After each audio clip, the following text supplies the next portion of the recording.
Good morning students. BEd first year के paper pedagogy of history इतिहास का शिक्षण शास्त्र विषय के अंतर्गत आज हम देखने वाले हैं कि भारत में पुनर्जागरण काल के अंतर्गत आज हम देखने वाले हैं कि भारत में पुनर्जागरण काल।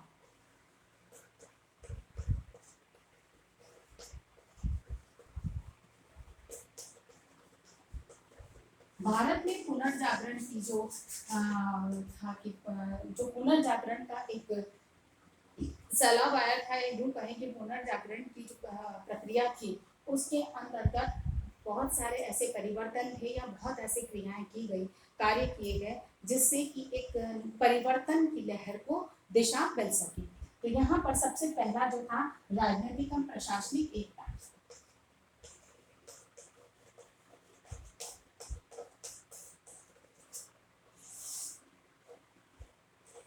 राजनीतिक और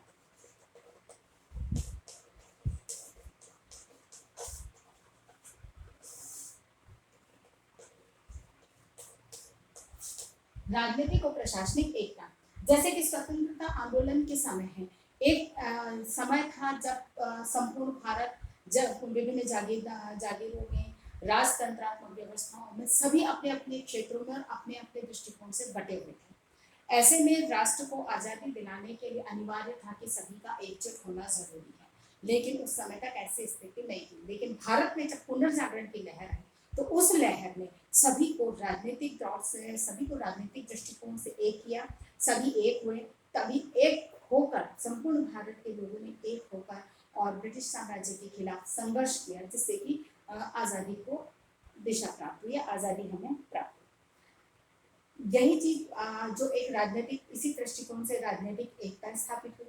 वही प्रशासनिक एकता, यानी कि संपूर्ण भारत के लिए एक समान कानून, शासन व्यवस्थाएं, एक जैसी प्रक्रिया जो थी उसको लागू किया गया, यानी कि पूरा प्रशासनिक ढांचा जो था वो एक जैसा स्थापित किया गया।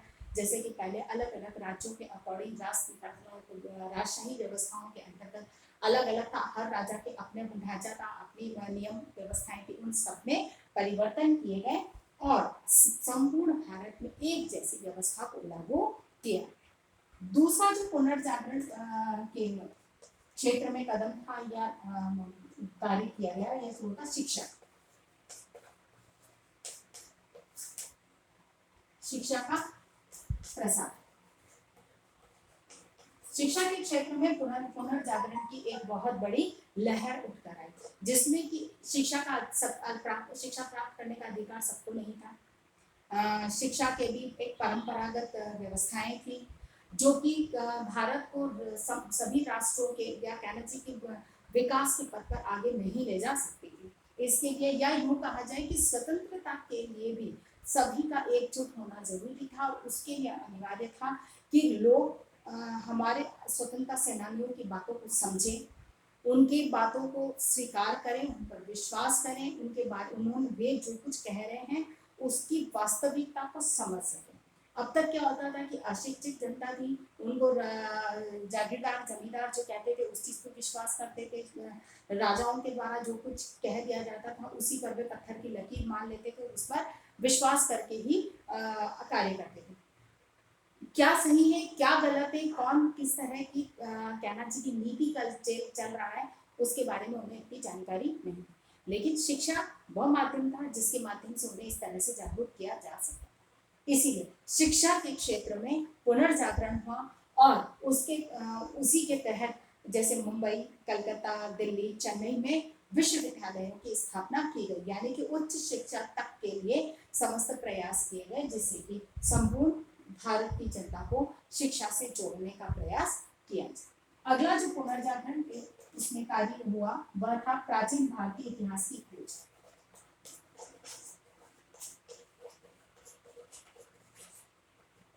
भारतीय इतिहास की खोज। अब तक ये था कि जो कुछ जैसे एक ही साम्राज्य के द्वारा अपने पूर्वजों की जो है लेखा जोखा या उसके बारे में अवश्य जानकारी रखते थे, लेकिन अन्य के बारे में उन्हें किसी तरह की कोई जानकारी या कोई भी ज्ञान उन्हें नहीं होता था। लेकिन भारत के विकास को जानने के लिए अनिवार्य था कि उसके इतिहास को जाना जाए, इतिहास को जानने के लिए अनिवार्य था कि प्राचीन जो भी घटनाएं घटित हुई है, जो भी क्रिया कार्य हमारे पूर्वजों ने किए हैं, उनकी खोज की जाए, उनका पता लगाया जाए। तो यहीं पर इस क्षेत्र में पुनर्जागरण हुआ, यानी कि इस क्षेत्र में परिवर्तन हुआ और इतिहास को खोजने का कार्य प्रारंभ हुआ। यानी कि इतिहास को खोजने के कार्य में भी एक पुनर्जागरण की क्रांति भारत में आई। दूसरा था सांस्कृतिक जागरण।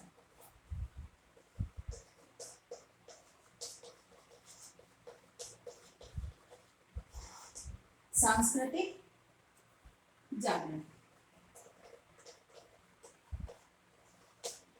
सांस्कृतिक जागरण के अंतर्गत जैसे कि भिन्न भिन्न संस्कृति, जैसे भारत एक विविधतापूर्ण संस्कृति है भारत में, तो यहाँ पर अन्य संस्कृतियों को कहना चाहिए कि एक कहा जाए कि दूसरों की संस्कृतियों को स्वीकार करना या सहानुभूति की जो प्रवृत्ति है यहाँ पर पाई जाती है। ऐसे में सांस्कृतिक जागृति यानी कि अन्य संस्कृतियों के अपने साथ समायोजन कर लेने की क्षमता एक भारतीय संस्कृति में है। अतः अपनी जो सांस्कृतिक व्यवस्थाएं हैं, परंपरागत व्यवस्थाएं हैं, उनको वर्तमान और आधुनिक परंपरा के साथ में आधुनिकता के समय काल समय और परिस्थिति के अनुसार जिस परिवर्तन की आवश्यकता है, उस परिवर्तन के साथ समायोजित करते हुए अपनी संस्कृति को जीवित रखने के क्षेत्र में एक जागरूकता आई। परंपरागत तरीके से ही उसे अपनाकर और कहा जाए कि बोझिल संस्कृति बनाने की अपेक्षा नवीन के साथ में तालमेल बनाने की एक प्रवृत्ति जो थी, उस क्षेत्र में क्रांति आई और सांस्कृतिक जागृति का विकास हुआ। क्योंकि हम हमारी ही संस्कृति को भूलते चले जा रहे थे कि हमारी अपनी संस्कृति क्या थी, क्योंकि वह एक तरह से नवीन के साथ में तालमेल नहीं बनाती थी। ऐसे में वह बोझिल लगने लगती थी और यही कारण था कि हम लोगों ने अपनी ही संस्कृति को कहना चाहिए कि घृणा की दृष्टि से देखना प्रारंभ किया और इसमें अंग्रेजों का बहुत बड़ा हाथ था। जैसे लॉर्ड मैकाले ने जब शिक्षा नीति भारत में जो अपना शिक्षा नीति बनाई, उस समय या प्रस्तुत करी, उसकी संस्कृतियां प्रस्तुत करी, तो उसमें उन्होंने हमारी संस्कृति को घृणा की दृष्टि से बताया कि यह बहुत निम्न और बहुत ही निम्न कोटि की संस्कृति है, बहुत गंवार संस्कृति जैसी उन्होंने इस तरह से परिभाषित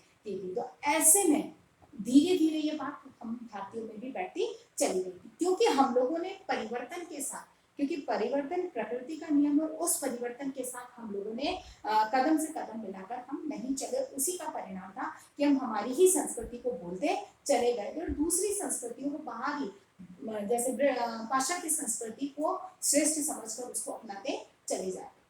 तो यही चीज यहाँ पर एक क्रांतिकारी परिवर्तन आया और यहाँ पर अपनी संस्कृति के साथ में अन्य संस्कृतियों का समायोजन प्लस वर्तमान परिवर्तन के साथ में किस तरह से उसमें परिवर्तन को करते हुए और एक वर्तमान के साथ में उसका समायोजन या तालमेल बनाकर और अपनी ही संस्कृति को कैसे जीवित रखा जा सकता है, इस क्षेत्र में बहुत तीव्र गति से कार्य हुए। अर्थात सांस्कृतिक जागृति के क्षेत्र में पुनर्जागरण की क्रांति उत्पन्न।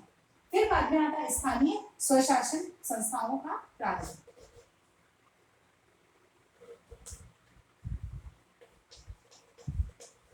स्थानीय स्व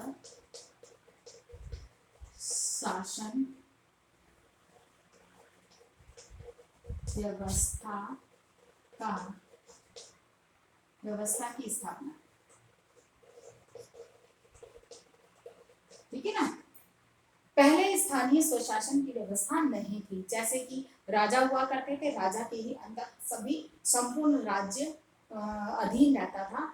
स्थानीय स्तर पर अगर कोई विकास भी करना है तो वो राजा के द्वारा ही होगा, कई आवश्यक संसाधन जुटाने हैं तो भी वो राजा के द्वारा दिशा निर्देशों पर ही होगा। लेकिन यहाँ एक क्रांतिकारी परिवर्तन आया और जहाँ संपूर्ण राष्ट्र में एक जैसी प्रशासनिक व्यवस्था या ढांचे को स्थापित किया गया, वहीं पे स्थानीय स्तर पर प्रशासनिक ढांचे स्थापित किए गए। अर्थात ये स्थानीय स्तर पर जैसे नगर पालिका है, पंचायत है, जो कि छोटे छोटे क्षेत्रों की, हर गांव नगर की अपनी आवश्यकताएं, अपने विकास से संबंधित योजनाओं का निर्माण करना और उनको क्रियान्वित करके और लोगों को सुविधाएं उपलब्ध कराने का कार्य इन पर सौंपा गया। अर्थात इस क्षेत्र में भी एक क्रांतिकारी परिवर्तन था। नेक्स्ट है जनहित कार्य।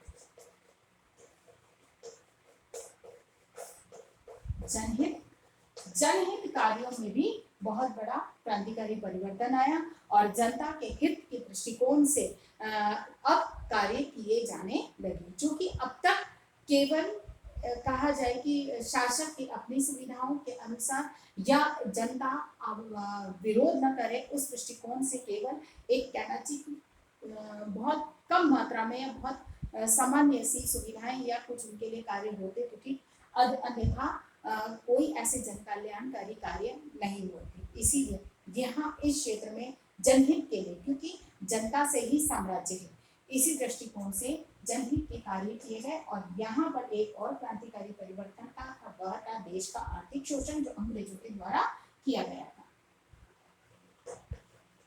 देश का आर्थिक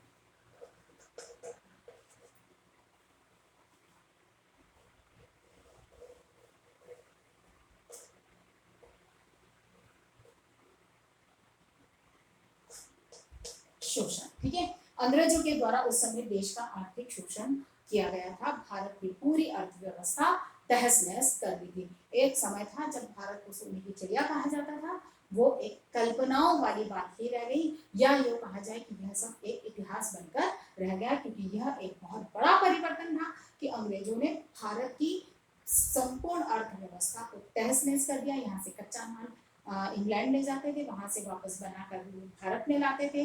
मशीनों का आविष्कार हुआ, मशीनों के द्वारा गृह उद्योग खत्म हो गए, जिससे कि लोगों में बेरोजगारी बढ़ी। एक तरह से कहा जाए कि आर्थिक ढांचा जो हमारा एक अच्छा था उसको तहस नहस से खत्म कर। आशा करती हूँ कि मेरी आज की बात आपको समझ में आई होगी। यहीं पर आकर हमारा जो ये 3rd यूनिट है वो भी हमारा समाप्त होता है अब तक, यानी कि हम लोग 3 यूनिट समाप्त कर चुके हैं। इसी के आधार पर हमारा प्रश्न है,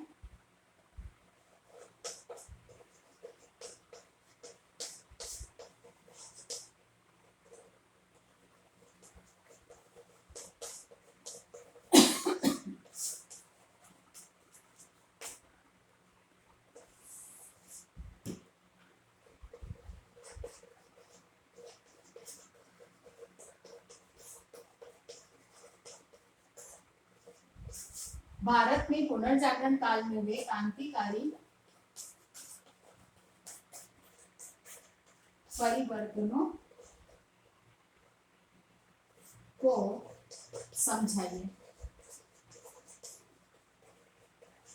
देखिए, अपनी बात को समाप्त करने से पहले कोविड-19 इस महामारी के दौर में अपने आप को सुरक्षित रखें। बहुत अधिक आवश्यकता होने पे ही घर से निकले, घर से बाहर निकल रहे हैं तो 3 बातों का ध्यान रखें। मुंह पर मास्क लगाएं, सोशल डिस्टेंसिंग का पालन करें, अपने हाथों को सैनिटाइज करते रहें। स्वस्थ रहें, सुरक्षित रहें। धन्यवाद।